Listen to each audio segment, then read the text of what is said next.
Hey, that's how we do it.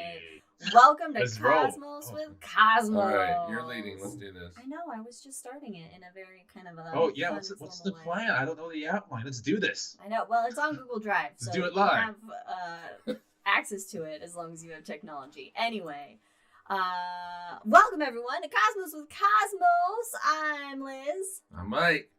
And I'm Brandon. Hey, Brandon's with us.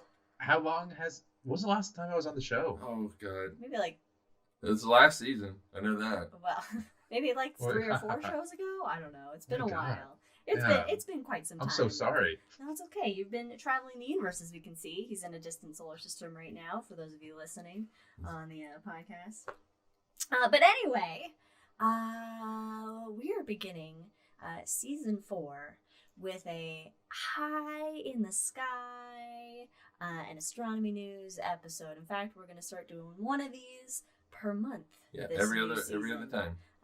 So we can constantly talk about fresh astronomy news and what you can check out in the nighttime sky. Fresh. Like this astronomy news has popped its collar. It's fresh. It's fresh. It's fresh. Fresh off the farm. Okay. But of course, before we get started, it's Cosmos for a reason. So Brandon, what are you drinking in faraway? Hey, I should actually pour myself that drink. I am having Mars whiskey. Mars whiskey. Let's see if we can get a satisfying sound out of this. That was a door slam. Okay, maybe not. No, well, it was a good attempt. I heard the dinking of glass on glass. Yeah. All right, Mars whiskey. Use your imagination. Mike, what do you have? I am calling it the Cygnus, and it's just apple juice because they do have apple cider, but it's got apple cinnamon whiskey in it. I should probably do the apple cinnamon whiskey. But you don't want to drink too much of the Cygnus, otherwise you're gonna get the sickness. Okay, nice. Well done. You're welcome. So aren't you glad I said Cygnus earlier? Yes. Okay. Yes. You've been waiting all No, time, actually, right? No, I just came up with that. But I said it sounds like I said I'm gonna call it the Cygnus, but it sounds like the Cygnus. Oh, I didn't remember that. I am drinking a lovely, refreshing glass of Medusa's blood. Ooh. And this is basically just what we like to call a sin almond berry, which is cranberry juice, cinnamon whiskey, and amaretto. Yeah, that's what's in it. Medusa's blood sounds like a weapon from Elden Ring. It does. Yeah, well, I'm sure we will. It's like a potion or like grease you put on your sword. Anyway. All right, of course, follow us on all the things at Drinking Cosmos on Twitter and Cosmos with Cosmos everywhere else. And we have the shot with Cosmos every other Wednesday on YouTube, and of course, we're wherever you get your podcasts, Spotify, Anchor.fm, whatnot. And while you're browsing the interwebs listening to our shit, you can check out amazing, talented artist Katie Davison, Wildixia, Wildixia on Etsy. Buy some of her shit. And our good friend Ron, check out MrProctorShow.com. Or he has like Mr. Proctor Sucks? No. He have like another one that I don't know. And then, of course, if you're in the Rolling Bluffs area of, I can never remember, is it Nebraska? Nebraska. It's like right on the border. Right on the border. You can check out the Rolling Bluffs Planetarium and see a cool show by a fan of the show, Jack, who's drinking some good apple cider right now. Anyway. Before we get started, of course, some rules.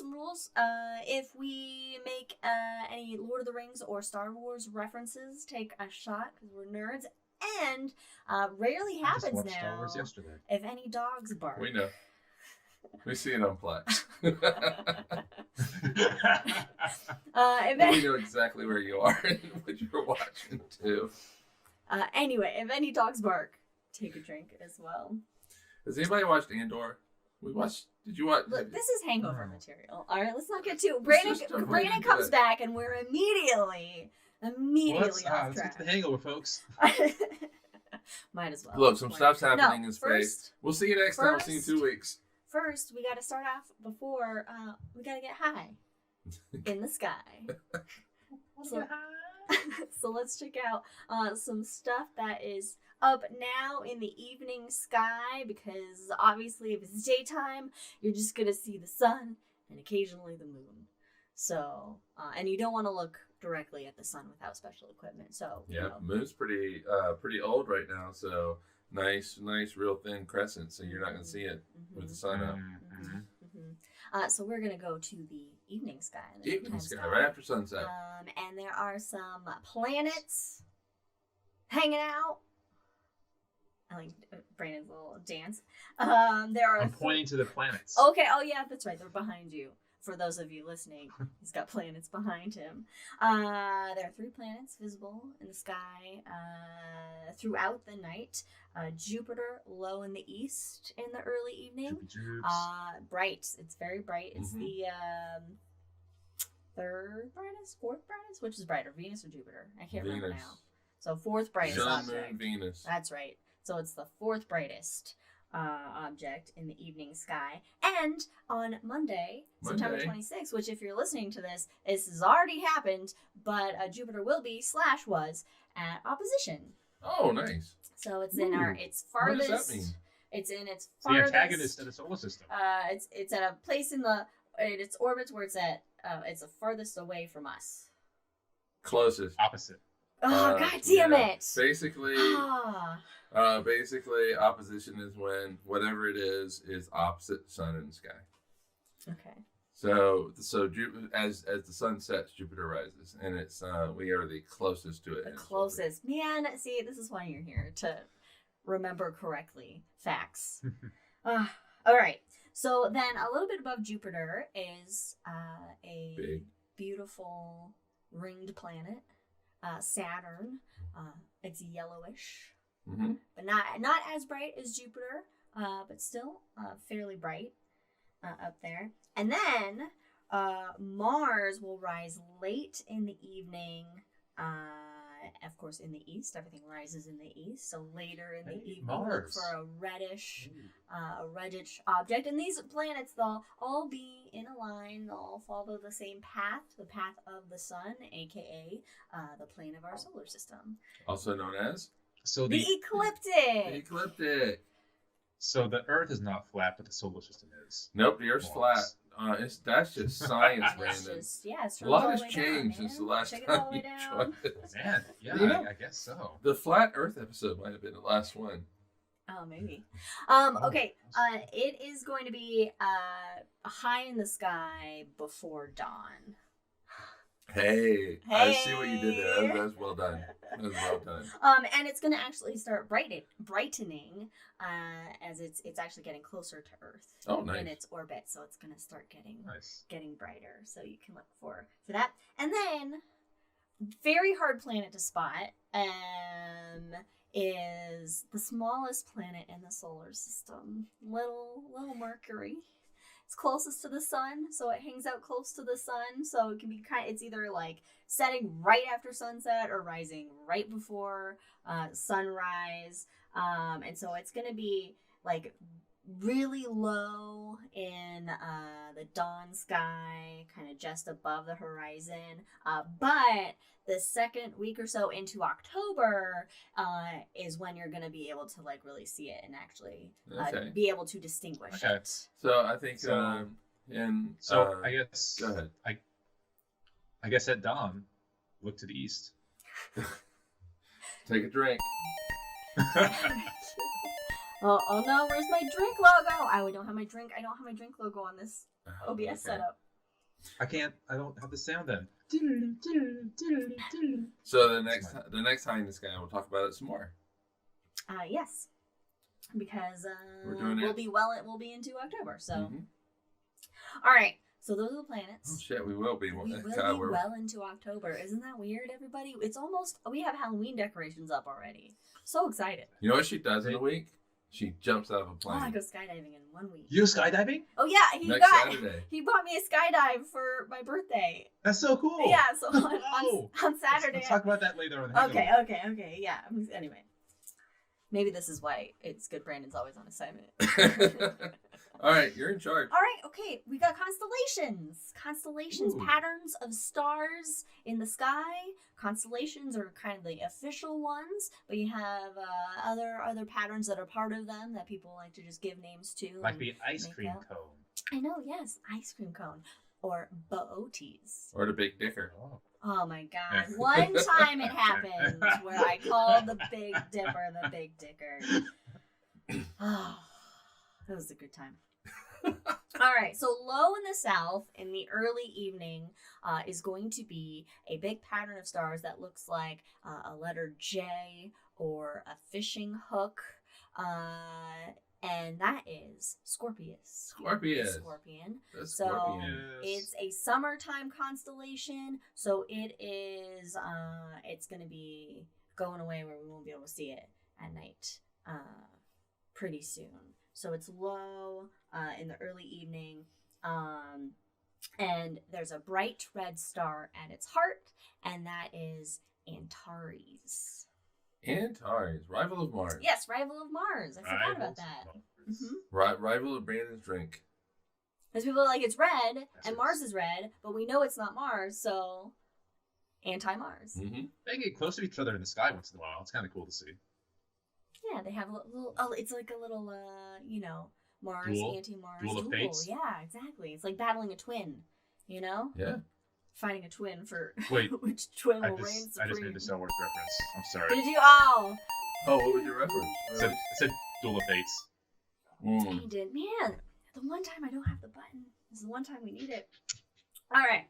Now, after sunset, high in the sky. Okay, new rule. Every time Lynn says high in the sky, take a drink.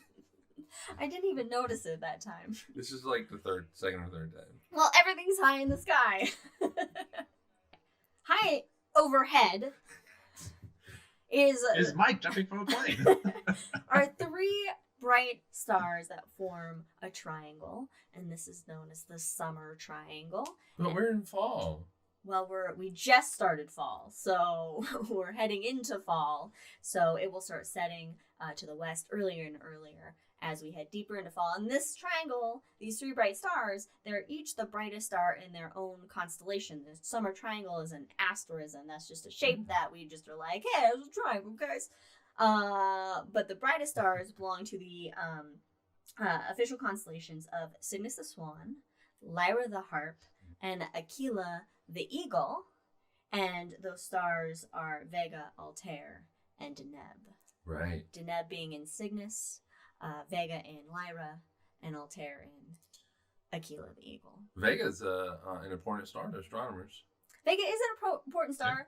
I don't know if it's what I'm thinking of, but I'm going to let you say yours first, and then I will agree with whatever it is. They use it to basically set brightnesses for other stars. Oh, yes. So It's like some kind of standard it's brightness. it has Candle? well, no, yes and no. Its brightness is the standard for other stars. Okay. What were you gonna say? It's like the gold standard. That in like 12,000 years is going to be the closest star Oh. to the North Pole because Oh. of Earth wobbles on its axis. Precession. And one wobble takes 26,000 years, Wow. and so now we have Polaris as the closest star to the North Which celestial isn't all that pole. bright. But in like 12,000 years, that wobble of the Earth is going to make it Vega as the closest And star. Vega is really quite bright. It's bright, and it's going to And- be further away from true, like exact North celestial pole. So, as the course of over the course of the evening, you'll actually be able to see it make a little circle As the world turns. as the world turns. Hey, my grandmother's stories was Days of Our Lives. We're not going to do this as the world turns. I used to watch Days of Our Lives when I was in middle school. Pop culture, though, Vega, alien signal comes from Vega in the movie Contact. Oh, that's right. Yeah, I thought that's where you were going, honestly. Okay, Yeah, so we all had Thinking of Vega. equally, some good. And we all know radio astronomers go and they Mhm. put on their headphones and sit on the hoods of their cars and listen. They tie directly into whatever the radio telescope is, and they hear sounds. it's just like FM. And yeah, whatever. Probably more like AM at that point, but yeah. Yeah. All right. Now, if you're trying to find these constellations. Something that's very handy and that we always promote is like, a sky map application on your phone, because that can point you in the right direction. But for these constellations, let's see, Lyra looks like a little fish shape. Oh, see, I always think it looks like a little tie. Like a necktie, like a sideways necktie. Oh, yeah. Okay. So you got the little top knot thing, and then I can see that. I can see that, and it's the smallest of the three. Got the ring nebula in it, which is cool. It is. Oh, very cool. Oh, I can't wait till James Webb gets. Okay, anyway, all right. Then Cygnus the Swan kind of looks like a T or an X ish shape in the sky. Like a kind of a T. Looks like a cross up there. A cross, yeah. Isn't it known as the Northern Cross? Is it known as the Northern Cross? Yeah, so Cygnus has got the Northern Cross in it. Oh shit. So it has the cross, and then the Northern Cross being an asterism. Yeah, and then coming off of the horizontal beam of Jesus' death rack, are finished off the rings of Cygnus. I like that. That's your metal band right there. Jesus' death rack. Jesus' death rack of Christ. Oh, I thought of a really good band name the other day. Yeah. Aviation Variation. Aviation Variation.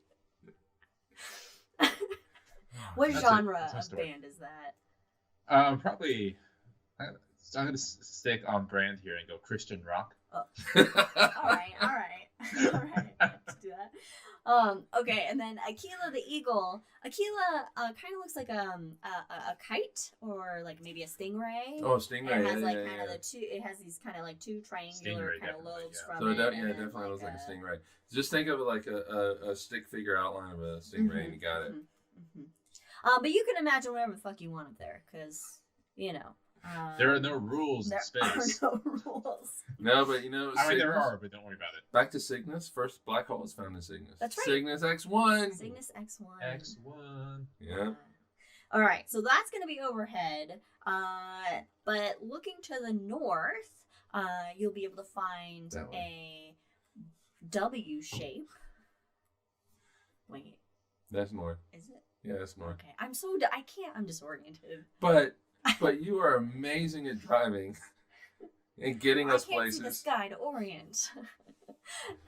And I suck at it, but Cassiopeia looks like a big W in the sky, and it's going to be high in the northeast after the sun sets, and basically the right hand side is the brightest side, and it's going to be tilted upwards. Okay, and so the giant squiggly in the sky. Giant squiggly. Just look for a W up there. It pretty much stands out, especially in a city area where you can't see, or you can only see kind of the brightest stars up there. It's really easily identifiable. I wonder how many stars I can see here. And Long Island. So when I was in Manhattan one time, this was in wintertime, and so I went outside. I saw like 4 or 5 stars, and winter is home to the brightest stars. Yeah. In the sky, and so only 4 or 5. It was. So basically, you saw Sirius. Yeah, and basically probably the outline of Orion. Just the 4 corners of Orion, and that was it. Yeah, and so the wintertime has all these bright stars in it, and I was like, you know what? I can appreciate Phoenix, the sky of Phoenix, much better now, because it was insane. Because you have the humidity, you have the light pollution. You have all of that, and it just conspires against you in New York. That's my sidecar, my sidetrack, whatever it is. Okay. Well, it's very true, but I mean, most of the stuff we're talking about and describing is stuff that you can find in a city area because it has the brighter stars, and whereas if you go out into a dark sky area where there's away from the light pollution, it actually, even for us it is really overwhelming because the sky is Right. littered with stars. So even finding the most basic ones was like, wait a minute, where? Yeah. And then your brain starts to kind of be able to I see think- it, but it's just overwhelming, the vastness of clutter of Mhm. stars that are Exactly. that's First there. time that like we went to Alamo Lake State Park Mm-hmm. for a sky event. Mm-hmm. That was my first time really seeing Yeah, the night sky. and I was lost for a bit. Yeah. It was beautiful and insane. Yeah. I'm sorry, Brandon. What were you gonna say? Oh no, that phrase, the sky's littered with stars. I think that's the only time litter is a good word. Yes. The only time that litter is acceptable when it's Yeah. a night sky littered with stars. It's if you can get away from any city, Mhm. street lights, whatever, and just look up. Mm-hmm. It's just an amazing experience. I remember applying for jobs in Antarctica for over the winter because you get stuck there and you can't leave. But just because I wanted to see the night sky. Oh my gosh. Well, you would also be able to see the large and small measuring clouds. When I went to Yes. New Zealand, there was an opportunity to go to the observatory Mm-hmm. and to look at all this stuff. But I had a War of the Worlds meeting, Oh. and I couldn't do it. I couldn't go, and it was cloudy for the rest of the trip. And so I never got to see the large and small Magellanic Clouds or anything like that. And God, that's like going to Alaska and not seeing the Northern God Lights. damn it! I know that was just really poor planning on my part, anyway. But Well, no, but it's the time that we could go, but it's also, you can't really go in the summertime. yeah. But yeah, so it just didn't work out for us. But the future, who knows? The great undiscovered Mhm. country, as Star Trek likes to call it. So, Nice. or at least for one movie. And so, Oh yeah, Star Trek's not a rule. Nope. That's good. Star Wars. Speaking of cloudy skies, winter is coming. It's on its way. So early in the early pre-dawn morning hours, when you're going to be sleeping, It's when the White Walkers are showing up. And Because winter is coming. That's when the wintertime constellations Taurus, Orion, Sirius begin to rise. But we'll talk about those once we get closer to them being up a little bit. I do before bedtime. I do love being able to see Orion when we go for our morning walk/run. Because more walking for me than running. Or just taking Leia out to go potty at like 3 a.m. I'm like, I can look up and I'm like, oh, there it is. he's there, he's coming. Cool. It's a good centering constellation. Like, okay, I know what this is. I feel good about it. It is. All right. Well, that's what's high in the sky so far.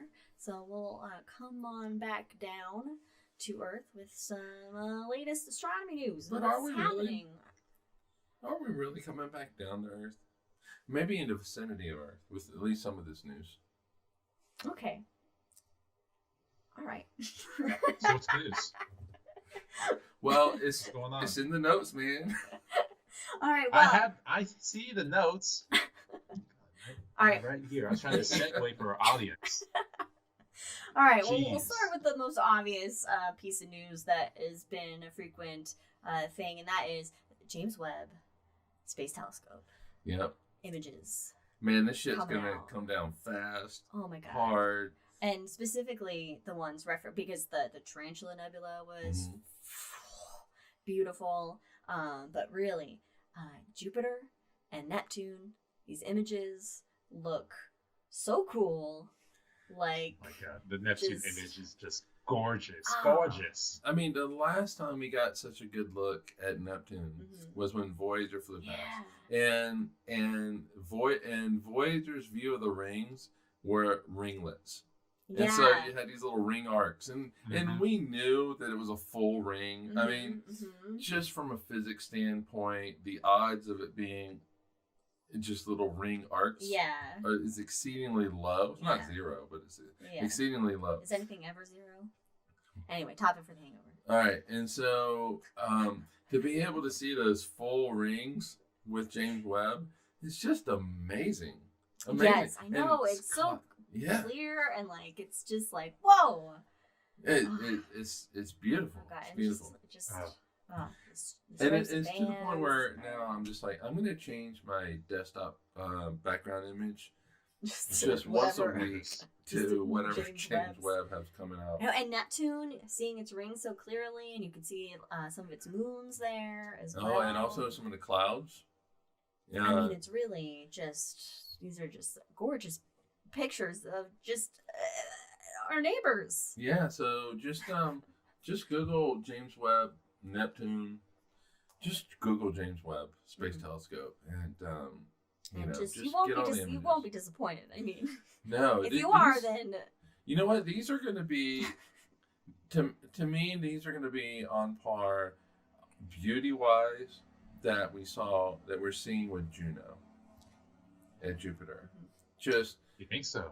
Yeah, I think some of these are going to be works of art.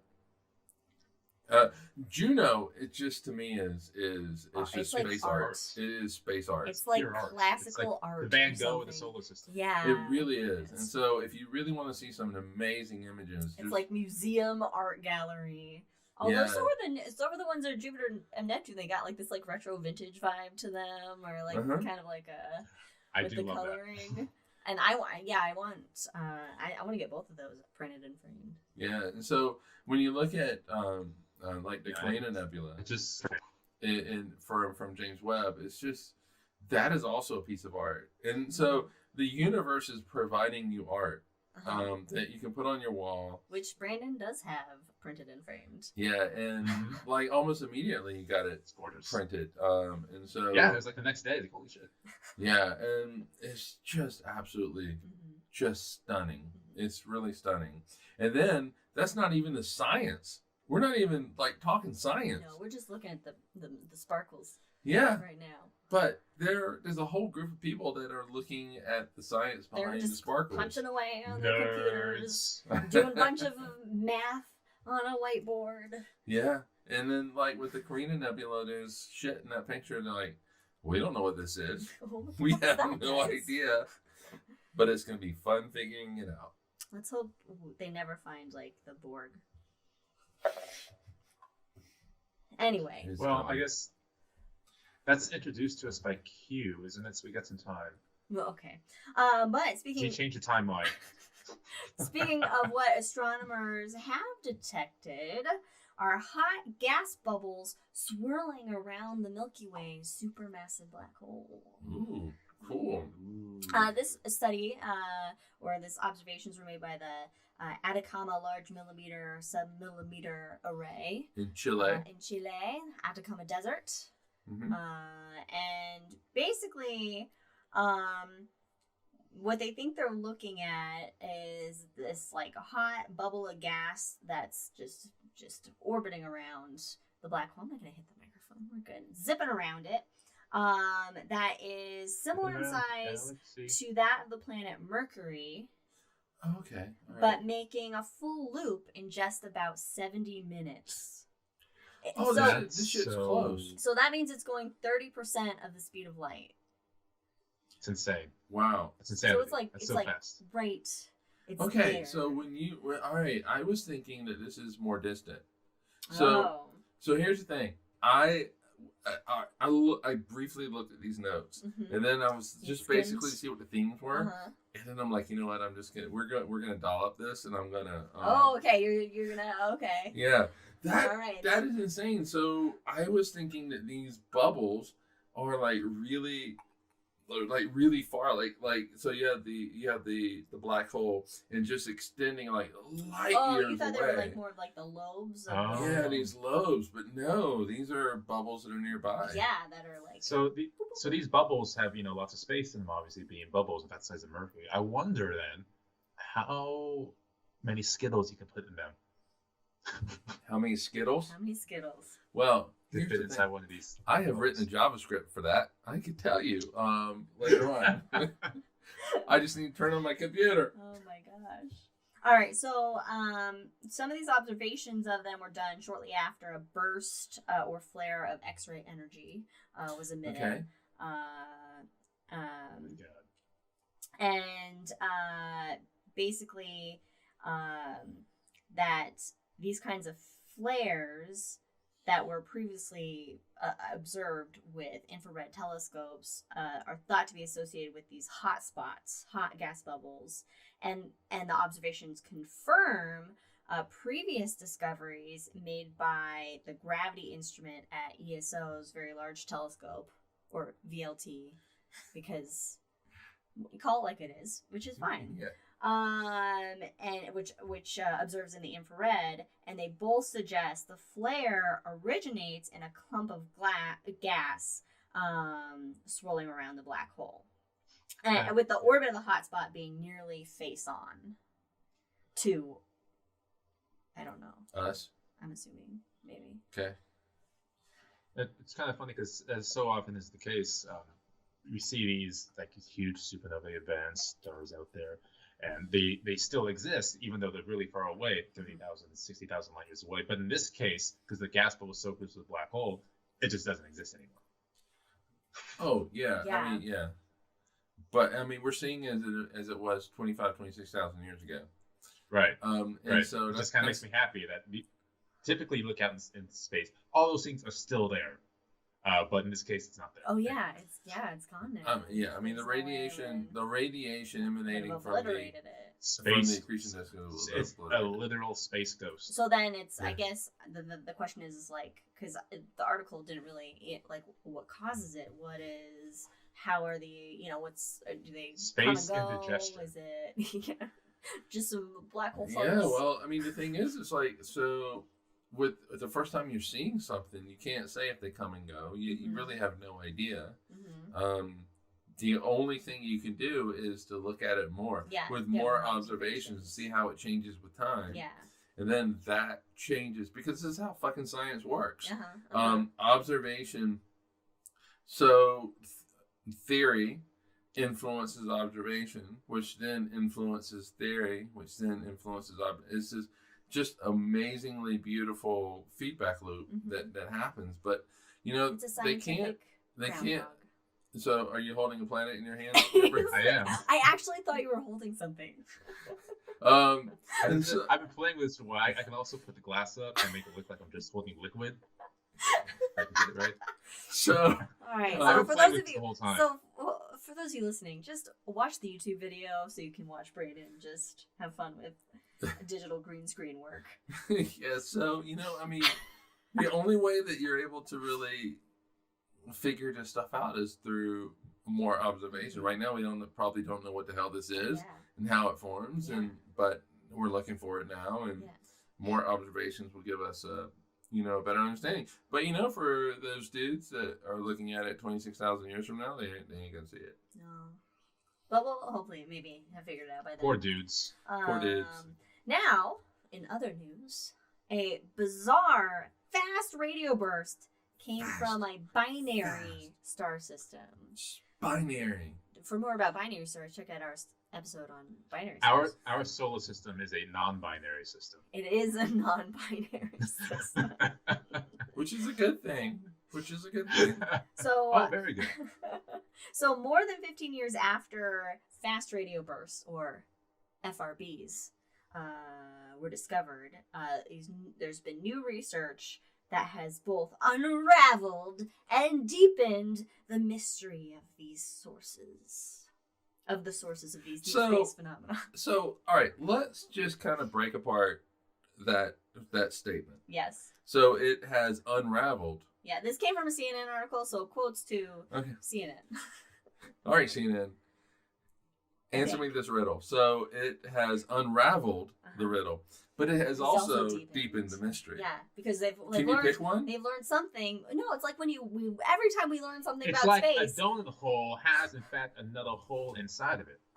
Yeah, but it's like we've had some questions answered, but then we also are like, what the fuck? Okay, but that, to me, when you unravel the mystery, you've pretty much solved it. Well, it's like when you're trying to untangle a really thin necklace, you get part of it, like the top comes undone, but somehow the bottom keeps getting more entangled, and you're like, when will I untangle this? And I mean, if you unravel something, that something still exists, just in a different form. So it's still a mystery, just unraveled.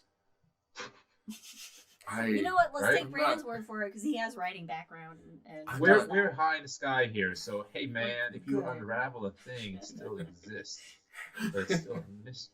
Anyway. But according to Buddhism, nothing exists. It's called emptiness. So, recent research suggests that some of these FRBs originate from magnetars, which I just find just a magical name of like a highly magnetic star, magnetar. Great personality. I think magnetar was referenced. There's a Nirvana song that I don't know. What? Yeah, but anyway. A magnetar? Yeah, I think so. Anyway. Kurt Cobain came up with magnetar? No, but the word magnetar. Is he Brian May? Is in a Nirvana song. I could see Brian May. Yeah. So, in 2020, there was a fast radio burst found in our galaxy that was associated with magnetar. This FRB, with a long number, 20201124A, occurred for 82 hours over 54 days in the spring of 2021. God damn it, Brandon, you what are you doing?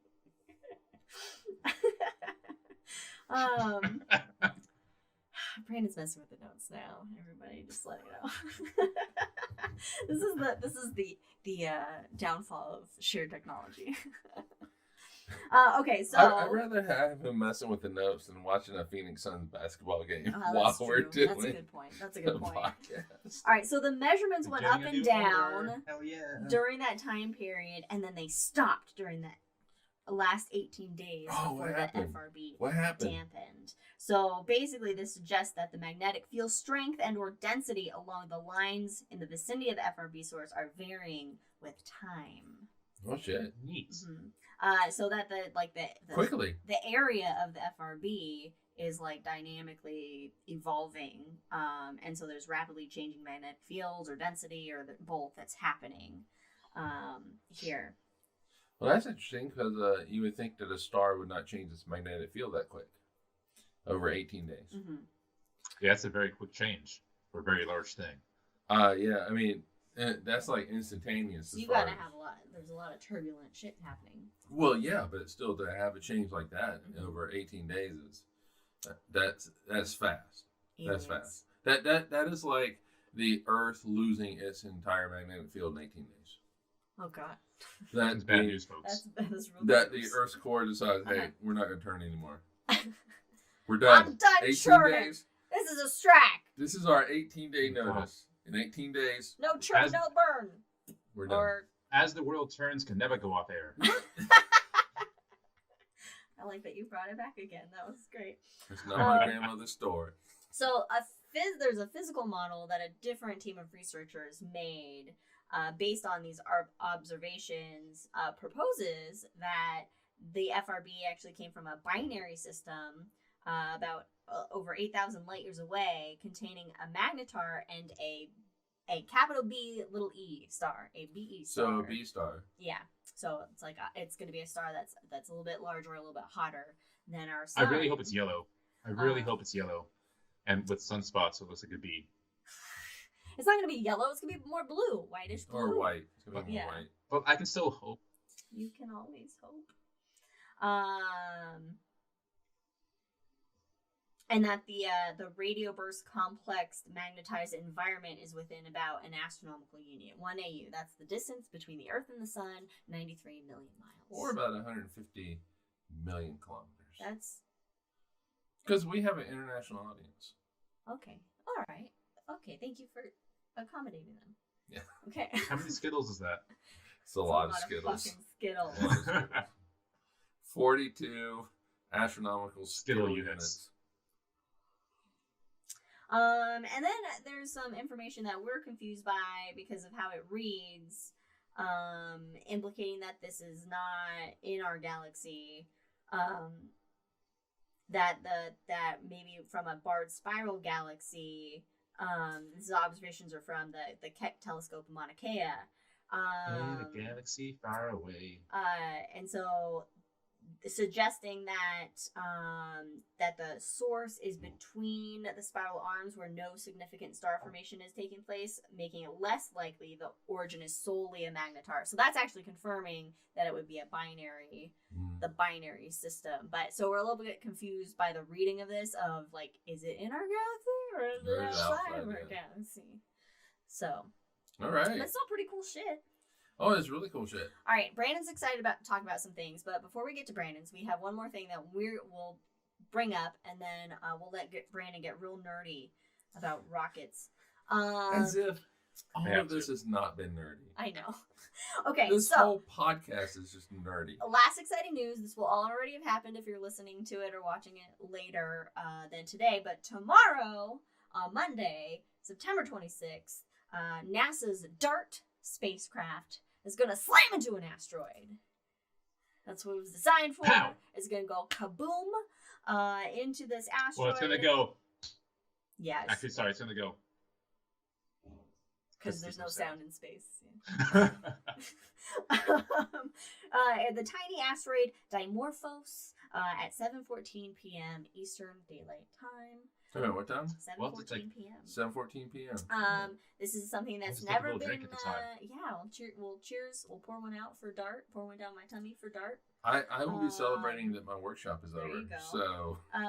And basically, the goal of it is, which has never been done before, is to help us learn how to prevent asteroids from slamming into us. And maybe if we slam things into them first, they'll be like, all right, and move away a little bit and miss us. So that's really the goal in a nutshell. We don't want to mess with that planet. We don't want to mess They're with like, it. Those people are crazy. Cool out. All right, we'll just go around. We will move over a little bit. So the goal is to actually move the asteroid. The goal is to move the asteroid, basically, and that it will basically cut. It's an asteroid that's in orbit around another asteroid. It's a binary asteroid. System, so this is finally the asteroid redirect mission. Yes. It's a deep cut for you guys out there.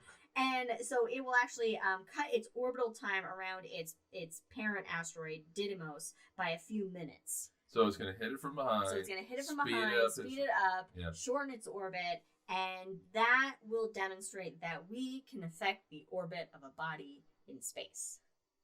So basically saying that we can move shit out of the way. Actually, it's going to hit it from the front and slow it down, which will make it move in a little bit closer.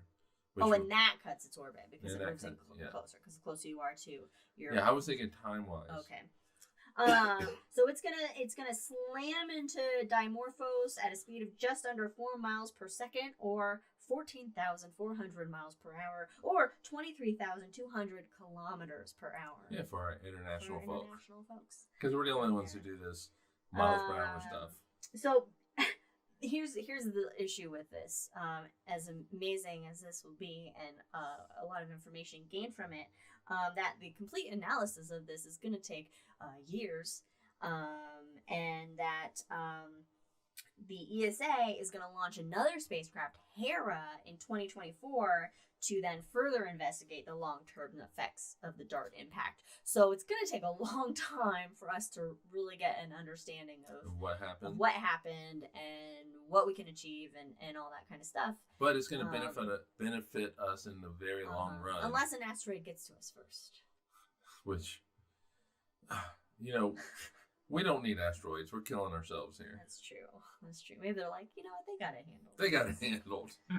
We'll let them do it. If they start all holding hands and singing together, then we'll send someone in. But so is that what the dinosaurs were doing? They did this whole kumbaya moment. And they were. They're like holding hands. They were thriving, and everyone was benefiting. Yeah. They had universal health coverage. Pretty much. I mean, it's kind of. I mean, they're called asteroids because they're just a bunch of asses. Yeah. All right. Brandon, tell us about rockets. Excellent. Rocket Apparently, news with Brandon. So, of course, we have the big giant space launch system for the Artemis mission still sitting on the pad. It has not gone to space yet, like it was supposed to 10 years ago, and then 8 years ago, and then last week and the week before that. And currently, we are unsure whether it's going to stay on the pad or if it's going to come back to the VAB, because there's a big giant storm barreling What's a down. VAB? Nobody knows what a VAB is. Vehicle assembly building. Vertical assembly building. That's where they would stack the old rockets, and it's kind of where they assemble it. So it's currently on the pad. And it just went through some tests the other day for refueling its liquid hydrogen, because when it was first supposed to launch, that fuel kept leaking out of the hose, which is less than ideal. Yeah, you don't want that. So we ran some tests, NASA did, and they got that problem mostly fixed now. So it's all set. Mostly. So instead of launching Tuesday, it'll launch some other time. If it gets pushed back into the VAB, it will be launched sometime in October. Yeah, so Okay.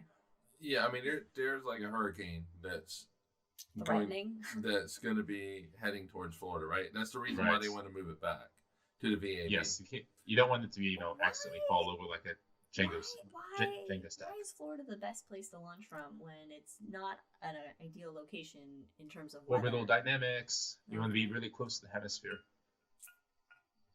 I mean, you want to be really Or at close least to what? The equator. Yeah. You gotta be real equator. close to the hemisphere. I was like, what? That was equator. But there are batteries that will need to be replaced on the Space Launch System at this point, so it'll be pushed back even more, and it's a whole thing. So it's just a delightful time to be a fan of. Dragging it out, at this point. They're just like, let's just build as much. Really mess with people. Yeah, just drag it out as long as we can. Yeah, but the problem with with that though is I realize that they're not really doing that, but there's this whole segment of the population that's going, yeah, see, NASA can't launch shit. They can't launch it. Yeah, that's Who's saying that? Who's saying that? Let me see it. Let's look at. They all voted for Trump. Yeah, you don't want. Oh my God! I forgot all about what he said about NASA. That made me so angry. You have ghosts? There's ghosts. What is going on? No. Space ghosts. Coast to coast. All right. What else? Any more on? What else you got? I can just make some stuff up. Yeah, keep going. going, You had dude. a whole thing. The Delta IV had its. You had like 80,000 The Delta IV rocket rockets has last that launch you were on the going to West talk Coast. about. Oh, its last launch What's the last On one? the West Coast. on the West Coast. The Delta IV rocket. That's its last launch on the West Coast, and it will be slowly retiring. I don't know when this last launch is, but yeah, it'll be retiring. Why are they retiring it? Because they're gearing up for the next rocket, Delta the Vulcan rocket. The Vulcan. Oh, nice. The Vulcan. Okay. Yeah, that'd be fun. The planet that does not exist, and Star Trek brings the people. Yeah. I don't know if you needed to clarify that. No, we did. We did. Well, that's cool. That's cool. The Now- latter, probably not. The former, yeah. Now, you also said something about Roscosmos made an official date, or were we making a joke? Oh yeah, so this was like a month ago or something like that. But we haven't done the High in the Sky in quite some time, Yeah. so all this is news. Yeah, they're officially pulling out the International Space Station around 2028. 2028. So we're just probably 2028. So got a few good years left on station, and we'll see what happens after that. All right. When were they planning to retire the ISS itself? Originally or now? Now. I Now, guess. 2030s? Yeah, like 2028, 2030 was the idea. But of course, you can always try to extend and see how it goes. But Russia's like, nah, which makes sense because they don't really have the money to do anything. Yeah, at the they moment. should stop being assholes. But, it is Russia. All the people are trying to leave Russia now, though. Mm-hmm. All right, well, and then for this High in the Sky, before we close it on out and head on to the hangover, is just a little in memoriam to the astronomy worlds. And this is a cheers to Martin Schmidt. He was the first astronomer to identify a quasar, and he died at 92. Cheers, Martin. So cheers, Martin. Wow. Well done. Cheers. Quasars, quasi-stellar objects. So they look like stars, but they're not stars. They're super distant galaxies that are like have a high luminosity to them. What so they're brighter. They're really brighter than they should be at their distance. Right. You're looking at the core. So they're very active galaxies. So they got a black hole that's munching the fuck away. They're munching the fuck away. They got the major munchies. If we're writing a scientific paper, can we write that? Yes. Say this black hole is just munching the fuck away. Munching the fuck away right now. And then it's quoted in another paper. This black hole is thirsty. In parentheses, Davis and George. Yeah. 2022. So he discovered this object about 2.4 billion light years away, 3C273. Can you say that in like the good astronomy voice? Isn't there like a sexy astronomy voice? That's, Mike does the sexy astronomy voice. I do not do the sexy astronomy voice. 3C273. I'm not saying it. All right. Can you do it in an Irish accent? What? I don't know. I have a hard enough time with the American accent. So this became. Oh, look at this plays on. Oh, that's not bad. It was one of the most distant objects in the universe from Earth at that time. That. Wow. Had been seen. I thought this was fun. He was an adamant atheist, but when the editors of the book Origins, The Lives and Worlds of Modern Cosmologists in 1990 came out, they asked him how, if he were God, he would have designed the universe. And he gladly took up the challenge, apparently. He said, I would have constructed a bigger universe. I think the universe is small. Yeah. Excellent. Yeah. I love that. I also want The Lives and Worlds of Modern Cosmologists to be a reality TV show. Oh my You just throw a bunch of cosmologists together in a house. It's like Real World. That could actually be quite. And it's just them being really antisocial and staying in their own computers. They're just constantly doing research. Just reading and just research. And you know what? We would watch it. We would completely watch it. Oh, 100%. We get like really attached. Uh-huh. And then there's a Twitter account out there called Observatory Cats. So we just throw cats in there with them. Oh my gosh, yes. That would be beautiful. That would be beautiful. All right, well. That was this episode of High in the Sky for, I guess, Episode September? 1, Season 4. Yeah, kicking it out. Season 4. So what's episode 2, Season 4 going to be? We haven't decided on that yet. Antimatter. Anti-time. Antimatter. Can we do that? We haven't done antimatter. Okay. We'll figure it out. But anyway, follow us on all the things in the meantime. Twitter at Drinking Cosmos. All the things. Cosmos and Cosmos everywhere else. And you can watch us or listen to us on YouTube or on, Spotify, FM, anywhere you get your podcasts. And hang out. If you're with us now, hang out with us on The Hangover. And we'll see you next time, everyone. Cheers, everybody. Bye. Bye. Bye.